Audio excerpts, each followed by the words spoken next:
এই তোমার সমস্যা কোথায় আমি তো বুঝতেছি না। তুমি আজকে আবার ছেঁড়া জুতা পরে অফিসে যাইতেছো।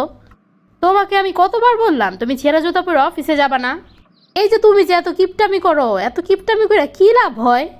সেটা তুমি বুঝবা না। হ্যাঁ তুমি ঠিকই বলছো, আমি আসলে বুঝবো না। আসলে হয়েছে কি, কয়লা ধুইলে ময়লা যায় না। আর তুমি যে জন্মের কিপটা, এই কিপটামি তোমার জীবনেও যাইবো না।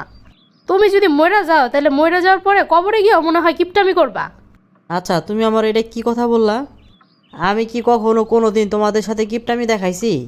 নাকি আমি তোমাদেরকে কোনো অভাবে রাখছি? তুমি আমার এইভাবে কথাটা বলতে পারলা? তুমি আমারে সেটা বলার সুযোগ দিছো, তাই আমি তোমার এটা বললাম। আমি তোমাদেরকে এইসব কথা বলার সুযোগ দিছি? আমি আমাকে না সাজিয়ে তোমাদেরকে সাজাই? আমি কোনো কিছু না পড়ে তোমাদেরকে পড়াই? তাহলে কি এইটাই তোমাদেরকে সুযোগ দেওয়া হয়ে গেল? তাহলে আমি কি আমার দুর্বলতা তোমাদের কাছে প্রকাশ করে ফেললাম?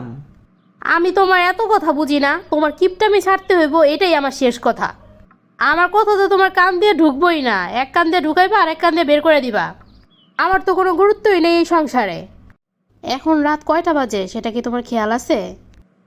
এখন রাত 12টা বাজে, তুমি এত রাত পর্যন্ত কোথায় ছিলা? কি ব্যাপার, তুমি চুপ করে রইলা কেন? আমি তোমাকে জিজ্ঞাসা করতেছি এত রাত পর্যন্ত তুমি কই ছিলা? কোথায় যাওয়া হয়েছিল, কার সাথে? কোথাও যায় নাই কারোর সাথে। অফিসে আজকে একটু কাজের প্রেশার বেশি ছিল, এই কারণে আসতে একটু লেট হয়েছে। তাছাড়া অফিস থেকে আসার সময় আজকে গাড়ি পাইছিলাম না। গাড়ি পাও নাই তার মানে কি? আমি তো জানি তোমার অফিসের সামনে সবসময় গাড়ি চলে। আর তুমি বলতেছো গাড়ি পাও নাই? মিথ্যা কথা বলার আর জায়গা পাও না, তাই না? গাড়ি পাই নাই, আবার পাইছিও।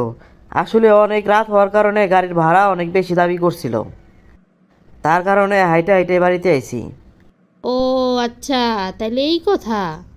আবারও সেই কিপটামি। এই তোমারে কি আমি কোনোদিনও ভালো করতে পারবো না? তোমার মতো এত ছোট লোক কিপটা মানুষ আমি আমার জীবনে আর একটাও দেখি নাই। আমার সাথে থাকতে না আমার লজ্জা হয়। আমি কালকেই আমার বাপের বাড়ি চলে যাব। এতে কইরা তোমারই ভালো হইব। আমার পিছনে যে টাকা খরচ করতে সেই টাকাগুলো বাইচা যাইব। আর আমাকে নিয়ে তোমার ভাবতেও হইব না, তুমি তোমার নিজের মতো করে থাকতে পারবা। শোনো, তুমি কিন্তু আমারে ভুল বুঝা আমার সাথে ঝগড়া করতেছো। আমি কিন্তু সংসারে ঝগড়া চাই না, শান্তি চাই। আমার সাথে তোমার ঝগড়া করতে হইব না, আমি কালকেই আমার বাপের বাড়ি চলে যাব। তোমার মতো এমন কিপটার ছোট লোকের সাথে আমি আর থাকতে পারবো না। বাস, অনেক হয়েছে, এবার থামো। তোমার এই একটা কথা শুনতে শুনতে আমার কান ঝালাপালা হয়ে গেছে। কিপটা, ছোট লোক, আমি কি তোমাদের সাথে কোনো কিপটামি করছি নাকি? নাকি তোমাদেরকে কোনো রকমের অভাবে রাখছি? রাখি নাই তো, বলো। আমি অফিসে তো কোনো রকমের ঘুষ খাই না। আমি যে টাকা বেতন পাই ওই টাকা দিয়ে আমি সংসার চালাই। আমার বাড়তি 1 টাকাও ইনকাম নাই। আর এই টাকা দিয়ে সংসার চালাতে আমার যে কতটা কষ্ট হয় সেটা একমাত্র আমিই জানি। আর সেই তুমি আমাকে বলতেছো কিপটা, ছোট লোক। তোমাকে আমি অভাব বুঝতে দেবো না, কষ্টে থাকতে দেবো না। এই সব কারণে আমার এইসব করতে হয়। আর এই সব কারণে আমার নামের পাশে কিপটা, ছোট লোক এইসব উপাধি যোগ হয়ে গেছে। হ্যাঁ, এইটাই কারণ। আমি এর জন্যই মাইলের পর মাইল হাঁটি, যেন আমি তোমাদেরকে অনেক ভালো কিছু কিনে দিতে পারি।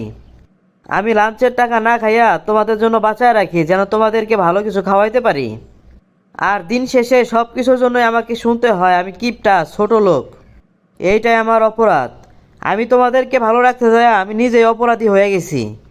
আমি এখন নিজেই কিপটা, ছোট লোক হয়ে গেছি। আচ্ছা, সমস্যা নাই। পুরুষ মানুষ তো, এর জন্য অনেক কিছুই মাইনা নিতে হয়।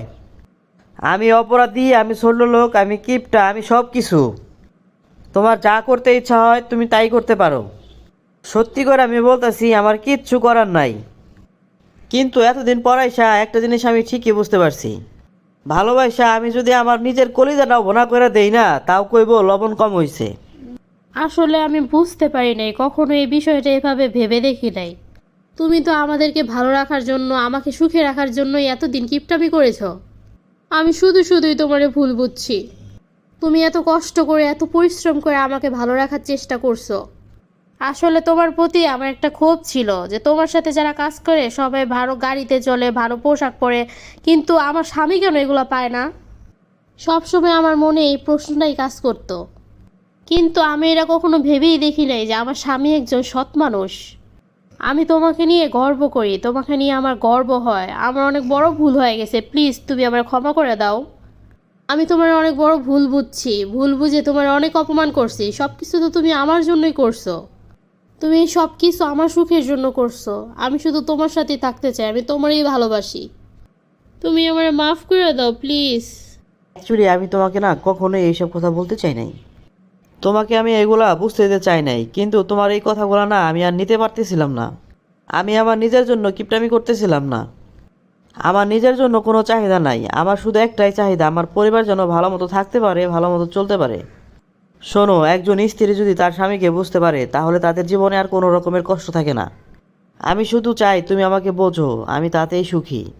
প্রিয় বন্ধুরা, আপনারা লাইক, কমেন্ট ও শেয়ার করে আমাদের পাশে থাকুন। আপনাদের একটি লাইক ও কমেন্ট আমাদের নতুন ভিডিও বানাতে অনেক উৎসাহ যোগায়।